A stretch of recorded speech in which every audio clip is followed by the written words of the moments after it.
Kalian mahasiswa baru pengen cari mobil buat kuliah, tapi nggak pengen Brio RS. Mungkin mobil ini bisa jadi salah satu solusi kalian. Inilah dia Honda WRV RS CVT Honda Sensing tahun 2023.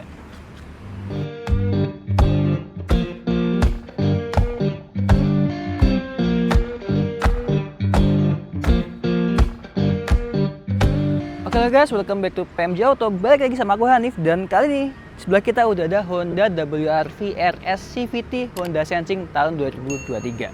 Ya, seperti yang kita ketahui, Honda Brio RS itu harganya udah mahal banget, dan mobil ini kalau kita beli secara baru pun itu udah mahal banget. Tapi sekarang WRV RS CVT yang Honda Sensing ini tahun 2023 harga bekasnya itu udah nggak sampai 300 juta. Mungkin di range 240 sampai 260 jutaan rupiah. Kita bahas dulu dari tampak depannya. Dibandingkan kalian ambil Brio yang tampaknya biasa aja, ini tampangnya udah lebih gagah dan sporty. Ya, ini walaupun sebuah SUV, dia mengedepankan sebuah kesportian ya. Dari grillnya, ini yang lancip-lancip seperti ini ada total chrome seperti ini, dan chrome-nya ini walaupun ada pemanis chrome, ini tetap kelihatannya cakep, sporty gitu. Perlampuan, ini lampunya udah full LED, lampu sennya udah LED sekuensial, dan fog lampnya dia juga udah LED. Tapi memang di unit yang kita review kali ini, fog lampnya udah diganti proyektor aftermarket yang lebih terang lagi. Oke, terus kalau ini sporty, ala-ala SUV-nya di mana sih? Itu ada di bawah sini. Silveran plastik ini dan hitam-hitam ini melambangkan sebuah SUV. Terus kalau dari depan sini, apa sih yang bikin beda yang sensing sama yang non-sensing? Jawabannya ada di atas itu. Itu ada kamera dari Honda Sensing-nya. Oke, dari sampingnya si WRV ini bisa dibilang cukup cakep juga ya. Dia bukan SUV yang plain-plain banget. Dia tetap garis-garis tegas sporty tetap ada dari depan sampai belakang, dan yang khasnya di WRV ini seperti layaknya HRV itu di handle belakangnya. Ada di sini, jadi bukan di bodi sini tapi di atas sini ya. Dan buat masalah velg, dia pakai velg alloy dual tone dengan profil ban 21555 ring 17. Jadi si velgnya ini jadi ring 17. Buat pengereman yang depan dia udah cakram, dan yang belakang dia masih menggunakan pengereman yang tromol. Dan lagi-lagi ada claddingan plastik hitam, ini yang menambahkan wibawa sebuah SUV di Honda WRV ini. Terus ini ground clearance-nya berapa sih? Kan SUV harusnya ground clearance-nya tinggi. Tenang aja, ini ground clearance-nya ada di 220 mm. Dan untuk panjang keseluruhan, dia di 4060 mm dengan wheelbase di 2485 mm. Jadi buat kita dalam kota, untuk manuver dalam kota, selap-selip, zigzag, untuk putar balik, itu masih enak banget. Dan WRV ini dia udah dapat akses keyless smart entry yang model tinggal masukin tangan gini. Coba kita kunci dulu ya, dia udah auto folding juga. Dan kalau kita mau buka, tinggal masukin tangan gini, terus kita tinggal masuk aja. Dan enaknya di WRV ini, kalau kita lagi cuaca panas banget kayak sekarang kita syuting ini, kita pengen masuk mobil itu udah dingin ya, itu gampang banget. Tinggal bawa kuncinya aja, pencet tombol lock sekali, terus pencet tombol hold ini beberapa detik, dan dia mesinnya akan nyala. AC pun dia otomatis akan nyala ke suhu yang paling dingin. Jadi kita masuk ke mobil itu udah dingin, tinggal jalan aja dengan nyaman. Dari belakang si WRV ini lebih kelihatan main aman ya, dari desainnya yang nggak neko-neko, tarikan garisnya yang lebih kalem, dan perampuannya ini udah LED, jadi tetap kelihatan cakep. Lampu remnya juga LED, tapi memang lampu sen sama lampu mundurnya ini masih bohlam. High mount stop lamp udah LED, dapat antena shark fin di situ. Belum ada diffuser belakang, tapi dapat wiper belakang di sini. Dan untuk nomenklatur penamaannya hanya ada tulisan WRV di sini dan tulisan RS di sini. Nggak ada embel-embel sensing di sini. Jadi kalau kita pengen tahu mobil ini udah sensing atau belum, cuman bisa ngeliat di kaca depan sama di spion kiri yang ada kamera nonjolnya itu. Nah, di bawah sini lagi-lagi ada plastik claddingan hitam yang menandakan ini sebuah SUV gitu ya. Dan bagasinya, pembukanya udah pakai tombol elektris, memang masih manual. Untuk bagasinya cukup lega, ini mungkin bisa muat satu koper gede dengan satu koper medium, mungkin sama satu tas ransel gitu. Untuk berapa liternya kalian bisa lihat aja di layar sini. Dan kalau kalian kurang tempat di bagasi, kalian bisa lipat aja jok baris keduanya dengan porsi 40-60. Nggak ada di sini yang namanya lampu bagasi, tapi tidak masalah. Nah, di bawah sini ada tambahan storage untuk ban serep dan toolkitnya di sini. Yuk kita langsung lanjut bahas ke interiornya si WRV ini. Oke, kali ini kita di interiornya si Honda WRV. Sebelum ini kita nyalain dulu ya karena panas. Nah, oke, dashboardnya ini memang sama kayak BRV ya, persis banget. Bahan-bahannya pun juga sama, plastik-plastikan di sini. Di sini ada empuk-empukan dengan stitching merah, panel black glossy dan ada warna merah lagi di pinggirnya. Terus untuk setirnya ini udah full kulit dengan jahitan stitching merah lagi di sini. Dan ini enak banget digenggam ya, nyaman. Tapi sayangnya untuk pengaturannya dia baru bisa di tilt doang, belum bisa di teleskopik gitu. Untuk tombol-tombol di sebelah kiri ini tombol untuk audio steering switch, yang kanan ini untuk cruise control, dan adas-adasnya itu banyak banget, kalian bisa lihat aja di layar sini. Untuk tuas kanan ini untuk headlamp, dia udah auto headlamp, dan untuk Honda Land Watch kalian bisa aktifin juga di sini atau hanya dengan ngesen kiri dia udah otomatis aktif gitu. Untuk wiper dia belum auto, udah ada intermittent tapi belum ada pengaturan interval waktunya.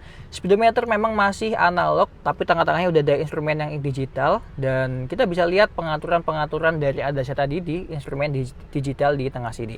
Untuk door rim dia plastik-plastikan di sini, ada panel black glossy lagi, ini juga plastik-plastikan. Di sini ada blue root dengan warna corak merah hitam yang sporty seperti ini. Untuk bagian tangan juga empuk-empukan ya, ada stitching merahnya lagi. Untuk jendela auto hanya untuk pengemudi doang, dan pengaturan spion udah elektrik dan udah ada rear rack ya. Dia udah auto folding juga ya tadi ya. Lalu ke tengah sini head unitnya dia udah bisa Android Auto dan Apple CarPlay, tapi memang masih pakai kabel gitu. Pengaturan AC juga udah lengkap, udah auto climate control, memang masih single zone tapi is okay. Di bawah sini ada power outlet 12 volt, 2 buah USB slot yang salah satunya bisa untuk nyambungin Apple CarPlay dan Android Auto tadi. Satu penyimpanan kecil di sini, 2 buah cup holder. Di sini ada panel black glossy di sekitaran tuas persnelingnya juga. Rem tangan masih otot. Ini oke, aku lebih suka karena lebih yakin gitu. Armrest dengan lapis kulit dan ada stitching merah lagi. Ini suka nih ada cekukan gini, jadi kalau kita naikin rem tangan ini enak, nggak ada yang nyangkut gitu. Di bawah sini, di dalam sini ada penyimpanan kecil juga, dan glove boxnya ini belum soft opening ya, dia masih yang buka kasar tapi udah nggak sempit-sempit amat, udah cukup lega lah. Untuk lampu kabinnya dia bohlam, persis kayak punyanya City Hatchback. Spion tengah juga DNF manual, sun visor lengkap dengan vanity mirror dan lampu juga, yang kiri juga sama. Ada vanity mirror dan lampunya juga. Buat airbag ini juga banyak ya. Di depan sini ada satu, kiri ada satu, jadi ada dua. Terus di pilar ada masing-masing satu, 4 totalnya. Dan di pinggir jok sini juga ada. Jadi total ada 6 airbag. Bahan joknya ini juga kulit sintetis tapi enak, empuk buat kita dudukin gitu, nggak panas juga. So kita langsung ke belakangnya aja kali ya, buat kita rasain gimana sih rasa duduk belakangnya. Let's go. Oke, kita sekarang di baris keduanya Honda WRV. Pertama kali yang saya rasain itu jauh lebih nyaman dibandingkan saudaranya, yaitu Honda City Hatchback. Ini headrestnya ini empuk dan enak buat kita senderin, headroom juga lega. Legroom memang sama-sama lega dan kaki kita bisa masuk ke bawah jok depan ya. Dan ini joknya empuk juga, bahannya persis kayak depan tadi, masih kulit-kulitan juga. Tengah sini memang nggak ada armrest, tapi enaknya itu karena nggak ada armrest kita buat duduk tengah ini masih nyaman, jadi masih empuk, pinggang kita juga nggak kekerasan gitu. Ini headrest juga masih oke, masih manusiawi lah gitu. Dan untuk masalah penyimpanan, ini ada 2 buah seat back pocket, di masing-masing pintu ada 1 buah cup holder dan penyimpanan kecil di belakangnya. Dan bahan-bahan dari pintu ini plastik-plastikan, plastik yang buat tangan juga plastik. Kita tinggal disisakan empuk-empukan di bagian sini, yang bahan peluru ini tinggal ini doang.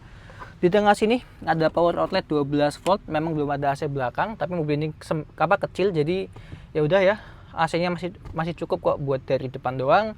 Seat belt udah ada 3, tapi yang satu nih seat belt di bawah sini ya, bukan 3 titik kayak si Honda City Hatchback. Sebelum kita bawa jalan, kayaknya nggak afdol kalau kita nggak cek apa yang ada di balik dapur pacunya. Let's go. Buat dapur pacunya, si WRV ini pakai mesin yang sama kayak City Hatchback dan Honda BRV. 1500 cc, 4 silinder DOHC dengan transmisi CVT.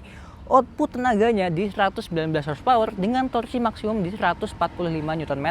Tenaga dan torsi tadi dia disalurkan ke 2 buah roda depannya karena si WRV ini juga sama-sama pakai penggerak roda depan atau front wheel drive. So gimana keasikannya, gimana kelincahannya, kenyamanannya, dan keiritannya, kita langsung aja bawa mobil ini. Oke, kali ini kita udah jalan bawa si Honda WRV CVT yang Honda Sensing ini. Oke, pertama-tama first impressionnya gimana sih? Mungkin mulai dari posisi mengemudinya. Ini posisi mengemudinya layaknya Honda pada umumnya, fun to drive. Posisi duduknya enak, visibilitas kita juga enak, ke depan, ke samping, ke belakang. Itu blind spotnya tidak terlalu banyak gitu, cukup minim gitu. Dan untuk bandingan suspensinya nih, dari kita udah bawa, sebenarnya udah cukup jauh ya, cuman baru kita take aja ini.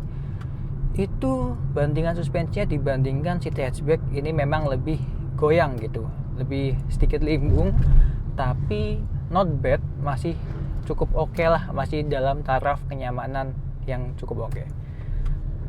Nah, buat yang sebenarnya cukup disayangkan dari Honda WRV ini adalah di peredaman kabinnya. Ya, kalian mungkin udah dengar sendiri dari tadi ya, peredaman kabinnya ini memang cukup kurang, apalagi buat masalah road noise-nya. Ini road noise-nya bisa dibilang sedikit lebih berisik, mungkin bisa jadi juga karena efek dari bannya juga ya. Ini emang agak berisik, tapi kegedapan kabinnya ini masih bisa ditolerir lah, masih ada perbedaannya gitu. Buat feel dari setirnya ini juga pas ya, fun to drive, gak yang enteng banget dan gak yang berat banget. Gas dan remnya pun takarannya juga pas, walaupun ini pakai CVT, tapi CVT-nya bukan CVT yang lag gitu, jadi cukup responsif juga ini untuk CVT-nya gitu. Oke, dan untuk fitur-fitur dari Honda Sensing-nya, mungkin nanti kita kalau udah ketemu ring road atau kita udah masuk tol, kita cobain langsung apakah berfungsi benar-benar atau enggak. Dan sebelum itu aku pengen bahas dulu masalah konsumsi BBM-nya. Si Honda WRV ini konsumsi BBM-nya cukup irit, walaupun dia pakai mesin yang sama kayak si hatchback dengan bodi yang lebih besar. Dalam kota dia bisa dapat 1:15, ini menurut MID. Untuk keluar kotanya mungkin bisa hampir 1:20 ya, kalau disamakan dengan City Hatchback ya. Kita karena belum coba mobil ini untuk keluar kota, tapi kurang lebih karena ini mesinnya mirip, konsumsi BBM-nya mungkin akan mirip gitu. Karena untuk dalam kota aja ini konsumsi BBM-nya mirip dengan City Hatchback. Jadi untuk keluar kota kemungkinan besar juga mirip juga gitu. Dan ini sayangnya dia nggak dapat pedal shift kayak saudaranya ya, si City Hatchback. Jadi ini kalau pengen mode sport nggak ada mode manualnya.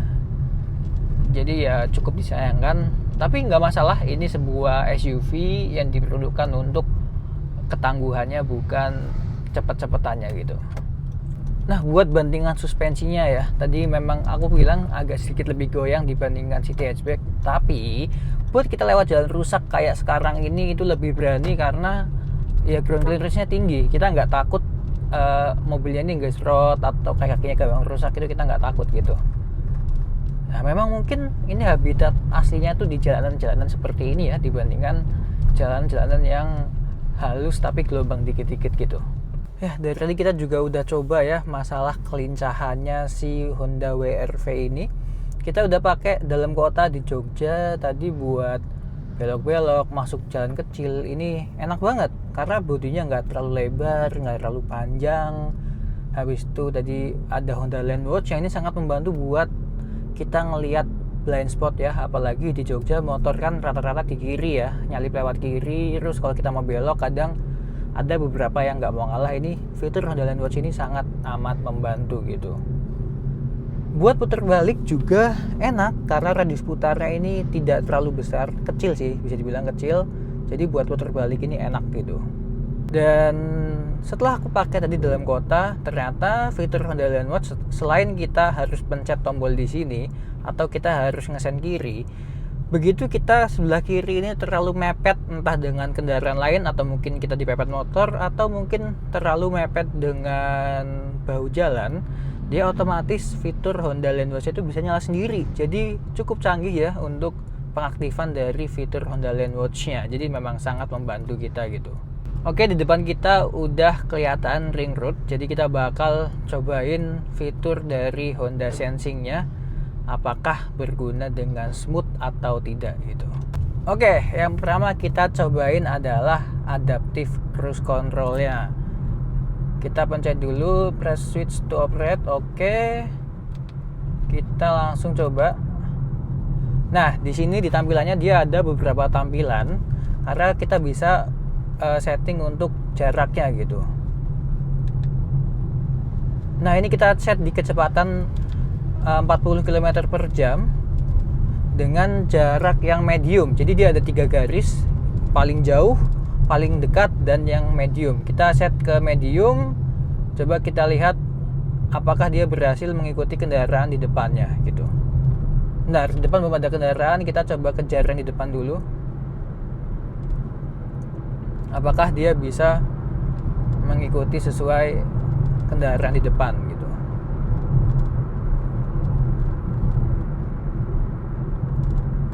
Oke, kita nyalain dulu. Set. Oke, depan ada mobil latihan, kita ikutin aja coba. Kita ambil jarak yang dia ada 4. Sorry, sampai 4 ternyata. Kita ambil di jarak yang cukup jauh ya untuk dia. Nah, ini mobil dia bisa menyesuaikan sendiri. Nih, dia memperlambat sendiri, memperlambat jadi 40 karena mobil depan memperlambat. Terus begitu mobil depan menghilang, udah nggak ada halangan lagi, dia otomatis akan menambahkan kecepatannya nih. Tuh, dia nambah kecepatannya, nambah ngegas sendiri untuk balik ke 49 km per jam lagi. Ya, jadi ini fitur dari Honda Sensing-nya, yaitu Adaptive Cruise Control ini cukup berguna. Dan habis ini kita coba cari yang garisnya ini lengkap. Kita coba fitur dari lane keeping assist-nya.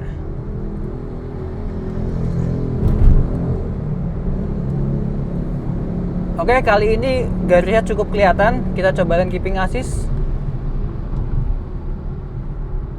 Belum bisa.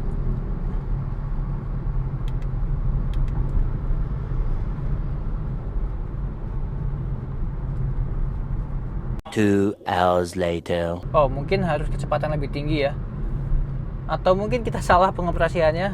Mungkin kalian yang lebih tahu bisa komen aja di bawah. Siapa tahu kita ada kesalahan dalam pengaplikasian fitur lane keeping assist-nya. Nah, ini tadi ya yang aku bilang garis-garis jarak amannya ya.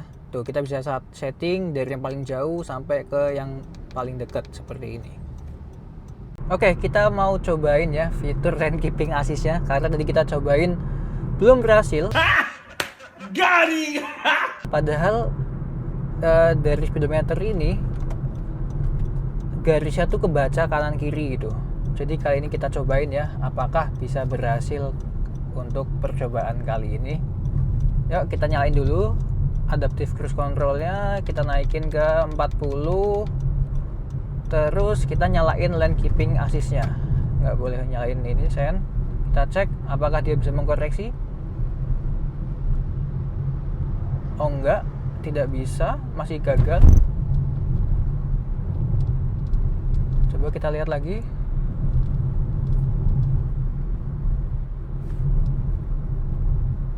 Tapi memang setirnya ini udah terasa lebih berat gitu. Coba agak kanan, apakah dia akan koreksi? Oh enggak, kayak masih gagal. Jadi mungkin kalau kalian pengen tahu gimana fitur ini bekerja, kalian bisa lihat footage ini. Ya, karena mungkin kita belum pernah ya ngaktifin fitur lane keeping assist gini. Karena tiap mobil tuh beda-beda guys cara ngaktifinnya. Terakhir kali kita cobain tuh di Chery 37 Pro. Nah, waktu itu karena ada salesnya juga, itu dibantuin gimana sih cara aktifinnya. Nah, kali ini kita sebenarnya kalau sesuai panduannya itu udah bener cara aktifinnya, cuman mungkin kita salah momen aja atau mungkin memang harus di jalan tol gitu. Kalau kata yang punya sih, kalau mau coba lane keeping assist tuh better memang di tol karena udah probability buat berhasilnya itu lebih besar gitu dibandingkan di ring road sini gitu. Oke, mungkin sampai sini aja video review kali ini. Makasih banget buat teman-teman semua yang udah nonton. Jangan lupa buat like, comment, share. Jangan lupa juga buat subscribe channel ini. Kunjungin juga sosial media kita ada di Instagram dan TikTok di bawah sini. Saya Hanif, sampai ketemu di video-video selanjutnya. See you and goodbye.